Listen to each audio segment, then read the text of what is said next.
Chapter 1 House. I was tasked to investigate reports of a missing child named Georgie. As I arrived at the Piggy's household for any leads, I began to notice things were off. It was unusually quiet and quaint. A breeze of unease shrouded me as I stepped out of my vehicle.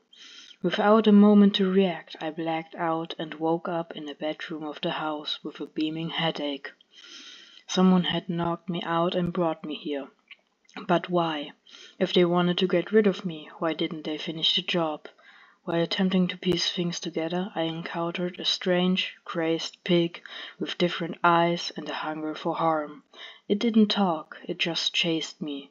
Terrifying. As soon as I escaped the house, I decided to get back to the station and get help. What we have here seems to be much more than a missing animal case. Chapter 2 Station. When I reached the station, I had found it to be unusually quiet. No officers celebrating, no criminals rattling their cell doors, nothing. Then the intercom system sported out a warning to get to the garage. The voice sounded familiar. It was Doggy, my old partner. I don't know why he showed up on his day off. Maybe it was a distress call that all officers received while I was unconscious in the Piggy house. As I crept about to unlock the garage, I encountered yet another strange-looking pig. It appeared to have black eyes and a violent attitude, just like the last one. What is it with these animals? What happened to them, and what made them like this? Once I opened the garage door, fooled the escape car, and left with Doggy. I felt a sense of dread overwhelm me. I got out, but did not feel safe. I needed to find out what was going on.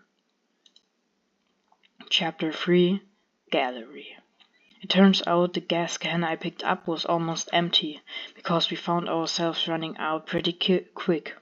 To make matters even worse, we stopped in the middle of a city. A couple of infected, as Doggy calls them, surrounded our car.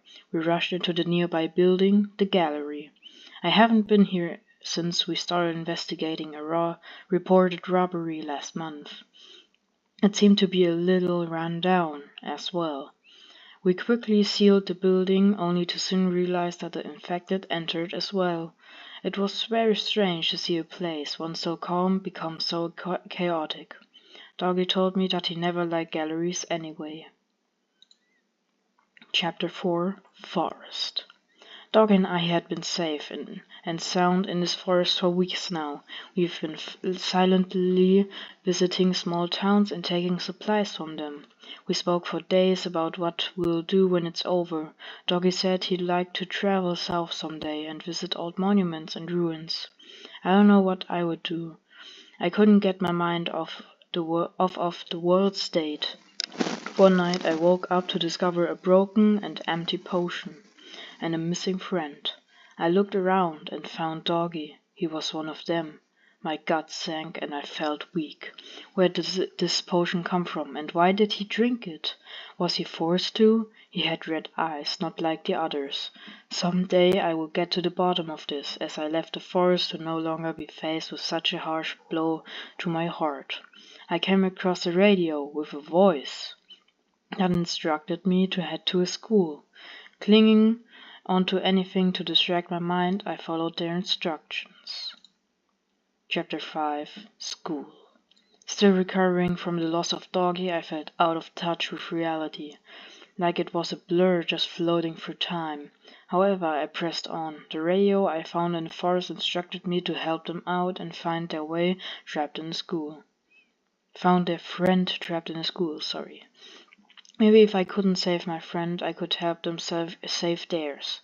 That's when I met Bunny, a sharpshooter bunny with an eye patch. She had barricaded herself in the school surveillance room after a failed supply run.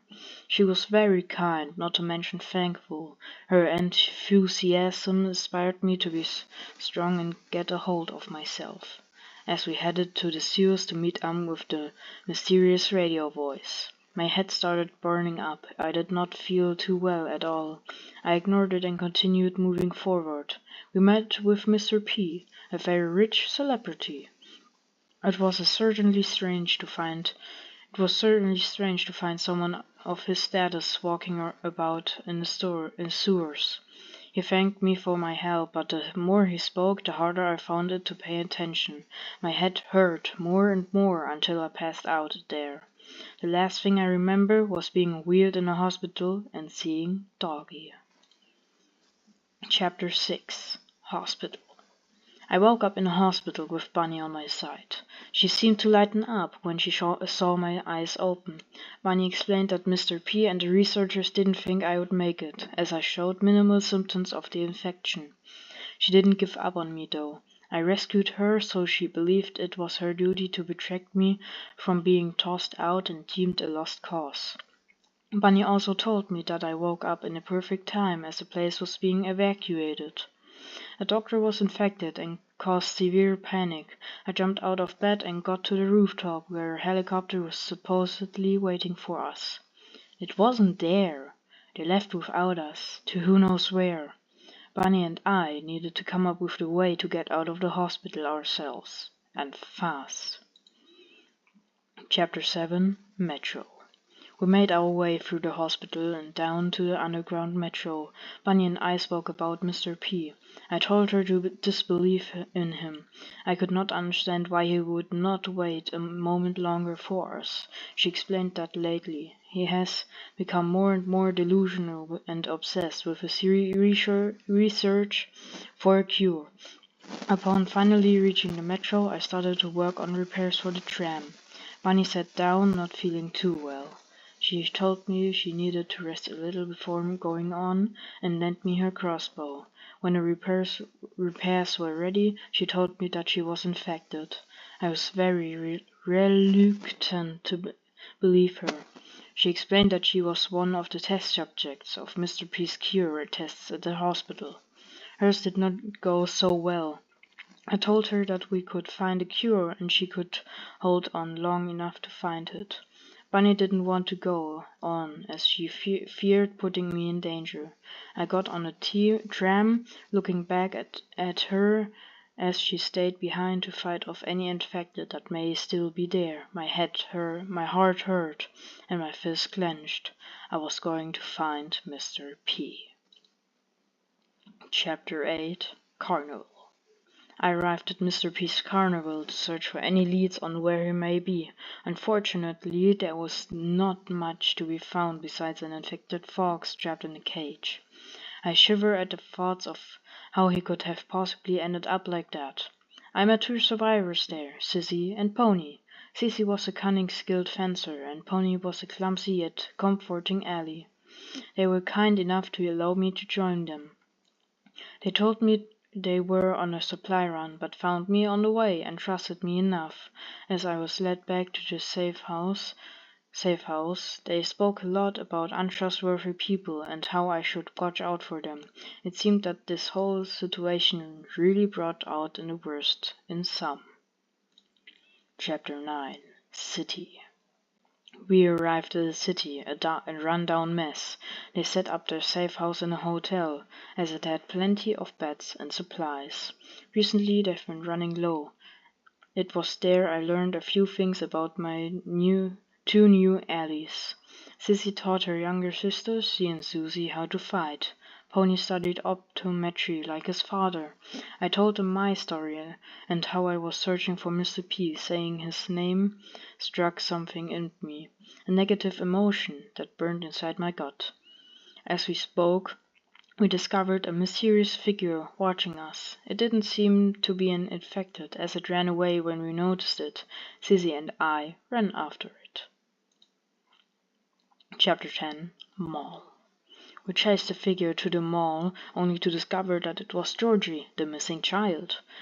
He had a deep fear in his eyes when we found him in his little fort, coupled with an awful stench. I asked him why he went missing. He told me about his family. They visited the hospital without him and came back acting strange, so he ran off to find his grandmother in the city in hopes that she could help him out.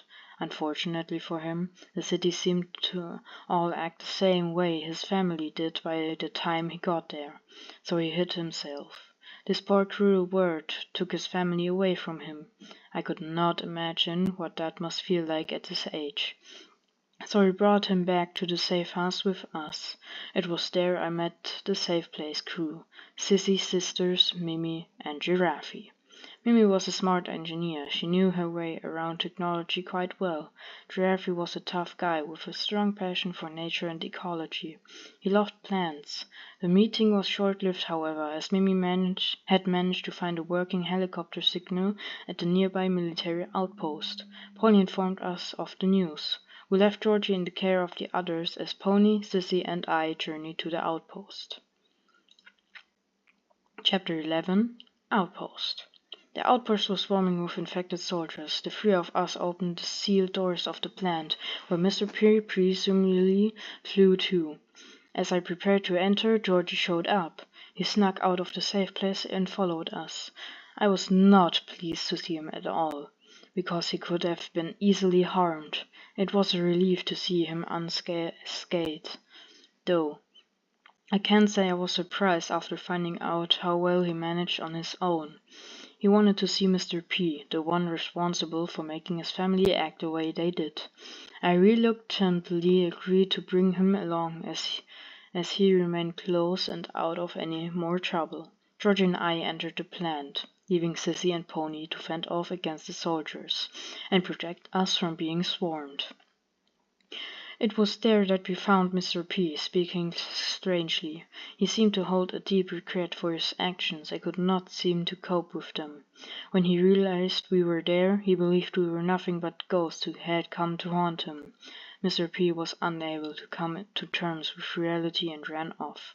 We followed him for a final confrontation. Chapter 12. Planned.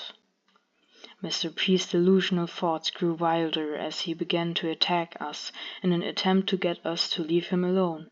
We persisted in trying to get his attention, but he would not listen. He was in a world of his own, blinded by his own remorse. It was not long before I, too, began to suffer from unwanted thoughts. I recycled through my own memories, being attacked by the past. I was searching for something, anything, to get me back into the real world. That was until I found a photo of Mr. P's wife. I showed it to him, and that was when it all came back to him. He finally came to terms with his actions, seeing us no longer as regretful memories. He told us his story. He did everything he could to save his wife, who was suffering from a sickness, and caused the world to burn in the process. Nothing hurt him more in this world than himself. And he was afraid of his actions. He became more and more desperate for solutions, sacrificing those closest to him in the process. Georgie was upset and wanted revenge, but I convinced him not to do anything to him. If he harmed Mr. P, he would not be any better than Mr. P. He was too blinded by his emotions to realize what he was doing, and if Georgie went through with it, he too would have suffered just like him. We soon left the plant, leaving behind Mr. P. Sissy and Pony greeted us with great joy. With the search for Mr. P finally over, we were unsure of what to do. We all stopped to take a moment to think. Then Georgie's face lit up as he came up with an idea. What if we looked for a cure? Maybe it wasn't such a ridiculous idea. We live in a world full of all sorts of people, so perhaps it wouldn't be too far-fetched to come across someone working on something that could help us out. There's only one way to find out. Thanks for listening.